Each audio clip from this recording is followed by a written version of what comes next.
Con motivo dos 40 anos da Televisión de Galicia, presentadores e locutores desta casa disputaron un partido de fútbol amigable en Vigo cos participantes da Liga Genuín, un proxecto social e solidario no que deportistas con discapacidade intelectual emulan os seus ídolos deportivos. O importante é pasalo ben e participar. A ver se me chegan os balóns e marco un gol. Como non teño moito peito nin para cantar, nin para correr a banda, o que estou intentando facer é buscar pases ao oco. Que pasa?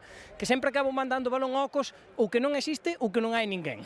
A inclusión no deporte é fundamental para vivir nunha sociedade plena e a verdade é que días como hoxe axudan moito. Esta práctica solidaria forma parte do torneo MS2 Cup que ven organizando dende hai 6 anos Michel Salgado, o que fora xogador do Celta e da selección española. Que increíble ver a estes rapaces xogando aquí. Ainda que o que conte o espírito integrador e solidario do deporte, o certo que os xogadores da casa sucumbiron o empuxe da entente Celta Depor. 1-2 o resultado final.